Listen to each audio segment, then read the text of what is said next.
Hello! In this video I would like to go through how to do MIDI ducking using UVI's Shade Dynamic EQ in Ableton. I've got Ableton loaded up and I've got a basic kick and a simple bass already loaded in.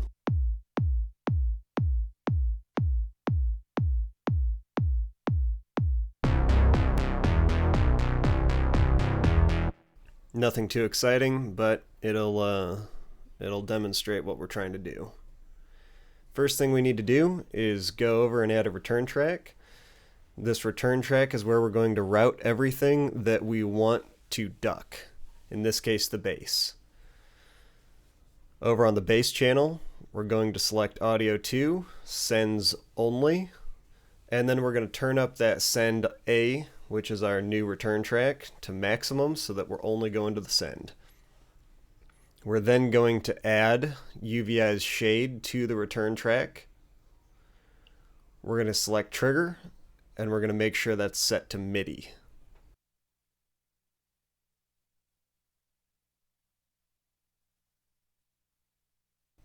Back over in the main screen, we're going to go over to our kick track.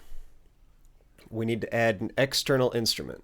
There's a number of different ways to do this, but for simplicity's sake, I'm just going to put these things side by side. On the external instrument, we're going to select MIDI 2, select return track A, shade, and that'll send our MIDI over to the shade plugin.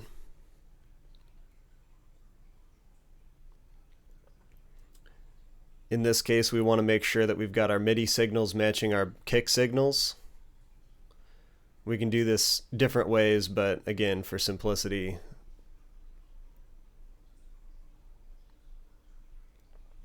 back over in Shade, we'll open this up.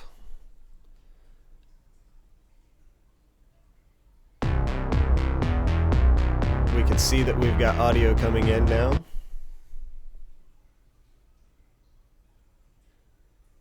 Let's add an envelope. So now we can see that the envelope is triggering based on those MIDI notes coming through that are in line with our kick.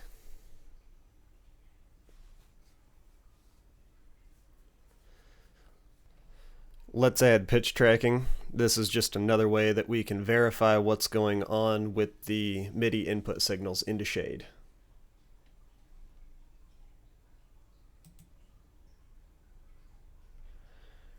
Going back over to our kick track, on our receive and play, we're going to change play from C3 to something else. In this case, we'll change it to a D3.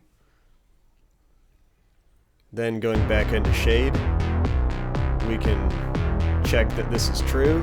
Now it's switched from a C3 to a D3, indicating that it is in fact taking that MIDI signal in correctly. Alright, here's where the magic happens. Let's add a gain. So this is going to allow us to control the gain of the track. Let's bring this down to prove that we're actually affecting our bass track.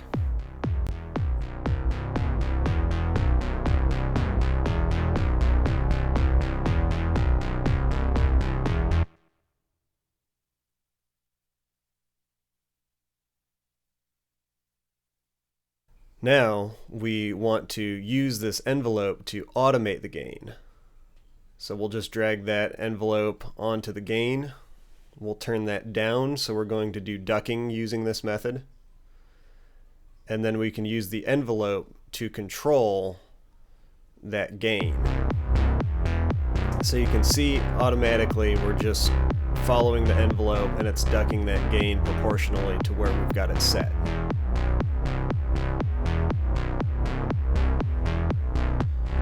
So by adjusting the settings on the envelope, we can change how the bass is being affected by the gain on the Shade plugin.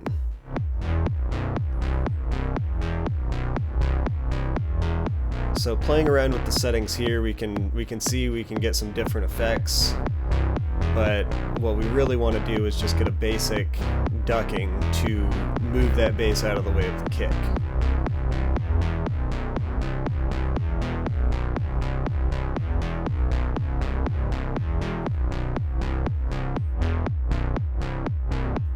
Not bad.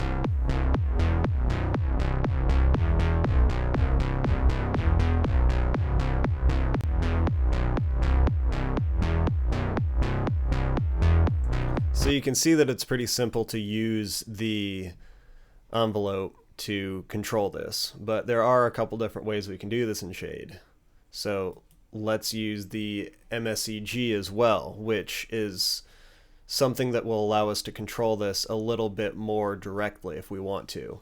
So we'll add an MSEG into Shade, and we've got to adjust a couple settings here to make sure that it's re-triggering based on the trigger input and that it's not looping, because we just want it to go through that one cycle based on the trigger input.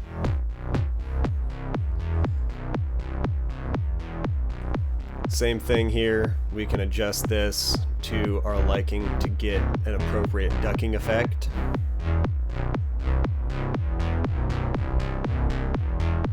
Sculpting it as necessary to get the ducking or the sound that we want.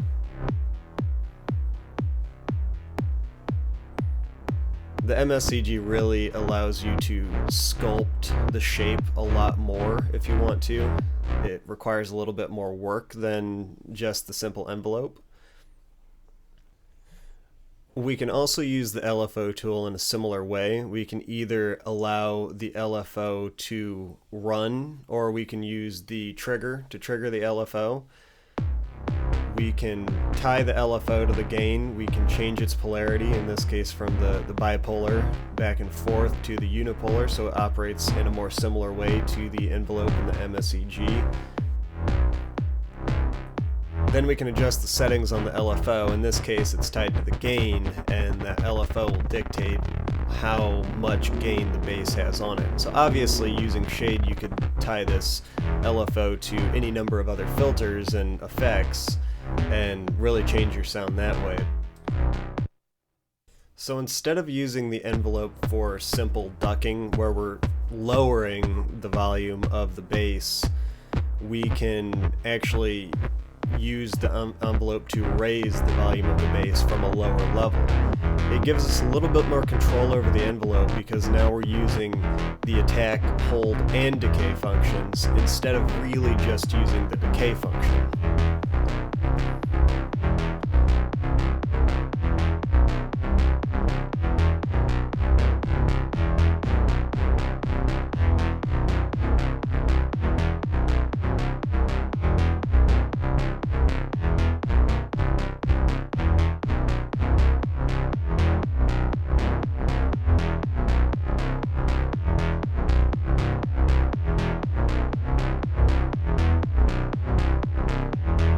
So there it is. That's a number of different ways you can affect your instrument gain using MIDI inputs into Shade.